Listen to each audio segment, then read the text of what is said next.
Hey there, what's happening? This is Eric and Victoria. And we come at you every weeknight between the hours of 8 p.m. and 9 p.m. Monday through Friday.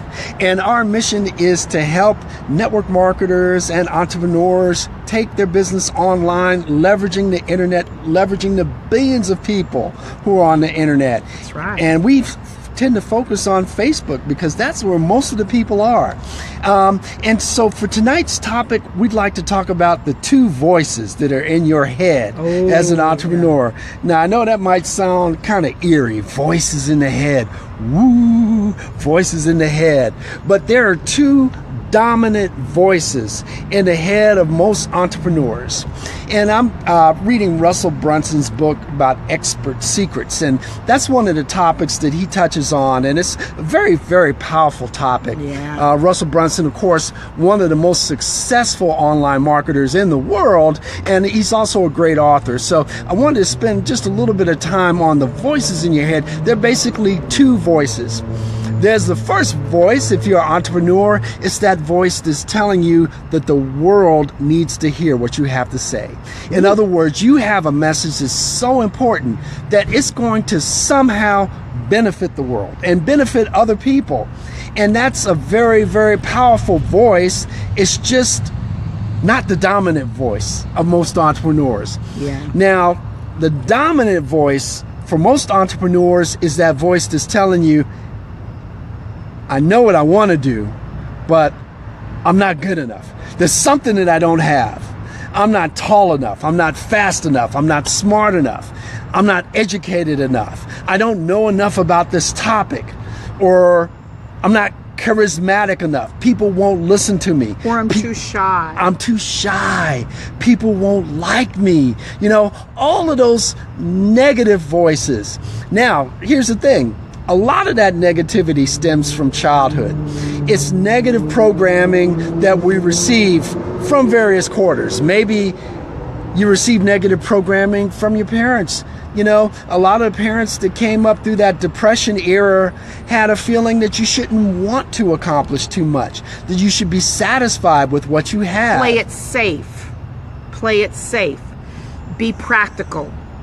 Do the right thing, whatever that is. And just get a basic job. Just pay your bills. You shouldn't want to go and travel around the world. You shouldn't want to drive a Bentley. You should not want to live in $1 million home. You know, a lot of people just play it safe. They've been brainwashed that because their parents did not think or dream beyond that. Everything was basic, meat and potatoes. I mean, think about it. I don't think like that. What type of voices did you hear when you were growing up as a child?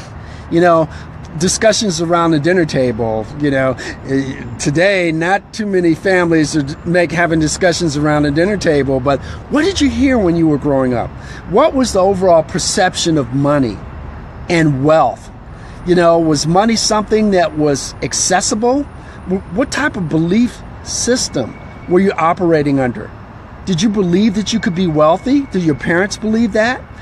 Did you believe, or did your parents believe that you have a right to be wealthy, to be successful? You know, what type of standards did you have in your household when it came to education, when it came to excelling? You know, it's something you should definitely think about because it can affect your behavior today. Now, the other aspect of that is, what type of gifts do you have? You know, that's something that Russell Brunson talks about, your gifts. See, one of the things that can happen is a lot of times you can take your gifts for granted because by its very nature, your gifting is something that comes naturally easy to you. Something that you're good at, and actually something that you don't even think about. You don't even think about it. If you really dig into your bag of tricks, you find out what your gifts are. Absolutely. And I've been doing it for years and didn't even know. And you know, their gifts, the thing that God has gifted you with, that natural ability that you don't even have to think about. But you know, for other people, they might say, wow, when they see you doing that thing. You know, you may have an ability to bring people together. You know, you may have an ability to lift people up. you may have a natural ability as a speaker. And maybe when you were at that dinner table, maybe you were the one that spoke up. That's right. Maybe you were the one that was able to champion certain issues and you didn't back down when you met with resistance. And a lot of times that natural tendency can be pushed down over time. That's right. Because you stop thinking about it. Because you get into this mode where you're like, okay, well, I'm trying to put the food on the table, right? Yeah. That's the survival mode. We have gifts. I mean, Eric is an excellent writer. He doesn't even think twice about it. I mean, the average person writes, they would have probably tons of little grammatical errors. Eric is just very good at that because he was in proposal for so long in corporate America. I mean, companies paid him to do that. He's a great artist. That's another gift. Some people, they don't know how to do artwork, and I tell him, I said, he's natural. It just comes natural. Now with me, I've made 6 figures on a telephone. Victoria definitely has a gift of gab. She can talk to anybody. But the telephone can make you money, and that's my gift, without a doubt. I mean, I've done outside sales, but my strength is that telephone. And then also too, just, the gift of gab. That's me. I've never met a stranger. I talk to strangers. Absolutely.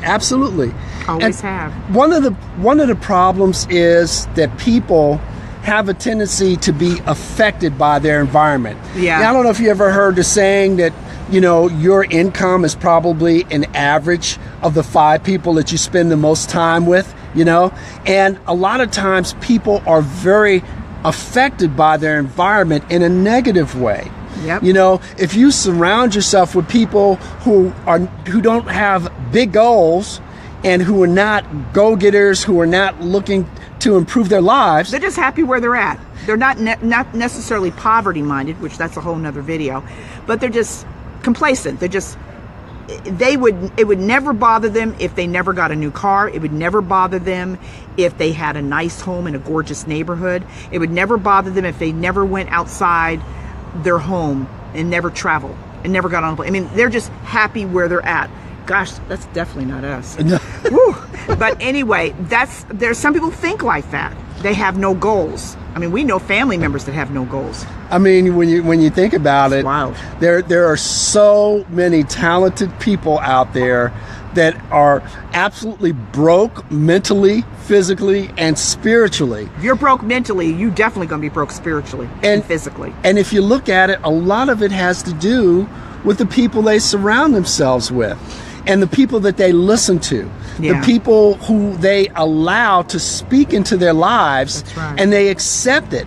And a lot of people never grow out of those programs, those negative programs that they receive in childhood.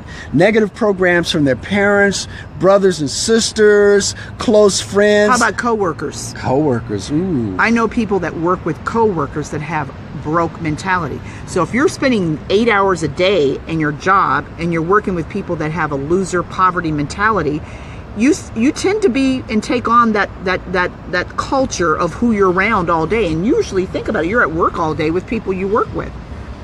Now, one of our goals is to help network marketers, especially network marketers, entrepreneurs, take their business online. Now, one of the big challenges is when you go online is that there is a learning curve. And here's what a lot of people run into. I just don't know enough to get this done. I don't know enough about the internet. I don't know enough about computers. Some people think that they just lack the skills to make it online. You don't have to be technical at all. And here's the other thing. A lot of people feel like they don't have the ability to train other people. In other words, people, when they go online, they feel like they're not able to take a leadership role. But let me give you one good example. I mean, this is really priceless. I was reading it in Russell Brunson's book, and he cited the movie Catch Me If You Can. Oh, yeah. Leonardo DiCaprio was the star. Yeah. And it was about this guy that he was a con artist. And, you know, he did everything from con people to believe he was a pilot of a plane to a doctor to, you know. But one of the things was he actually taught at Brigham Young University for a whole semester. He taught advanced sociology. And they asked him, how was it that you were able to teach sociology and you have no degrees, you have no credentials? How were you able to do that? That's funny. And his answer was priceless. He said, all I had to do was be a chapter ahead of the class. Whoa! As long as I'm That's a chapter ahead of the class, I can teach anybody. And that same skill is applicable no matter what you're doing. If you want to help somebody else, all you got to do is be a chapter ahead of where they are. Now, we don't believe in conning people. We don't believe in con. No, we're not talking. Point being, we're not talking about conning people. We're talking about helping people. That's right. I had to get that straight. We're talking about helping people because your expertise, a lot of times people don't realize the level of expertise they have because they think they haven't learned enough because they don't have the dollar signs behind their name. That's good. You know, they don't have the huge success that's obvious to everybody, but they don't realize how much progress they've made. They don't realize where they started from and where they've made it to. And just the bit of knowledge that you have can help somebody else. Eric's talking to someone out there because a lot of you probably think, like he said, that you're not worthy, that you're not at a position. And people are always trying to get ready to try to say, well, once I get to this point, I'll do this. Once I get where I'm at. No, you'll never get there. You got to start where you are. But you do have something going for you, and you do have knowledge and experience in life that we don't have and that other people don't have. You got to run with what you've got. The thing is, it's always about learning. You talk to the top experts in the industry, and they're always learning. They're always paying for more learning. They're always getting training because no matter where you are, you can always improve. And no matter where you are, you can always help somebody else. Stay on the cutting edge. And so it's all about learning something new, applying it, getting a result, and then training somebody else, helping somebody else. Each one, teach one. Because you can only get so far without helping other people. If you're just going to keep it in yourself, let your head swell up with all of this knowledge, and you're not helping anybody else, that doesn't work. That's a waste. It's so wasteful. And so with that, if you find value in the training that we're providing and you like additional information, just type info in the comments below and we will definitely get back to you. We promise. And with that, this is Eric and Victoria Duncanson saying, hope you're having a great day. If not, let's make it a great one. Good night, and remember, excellence always prevails.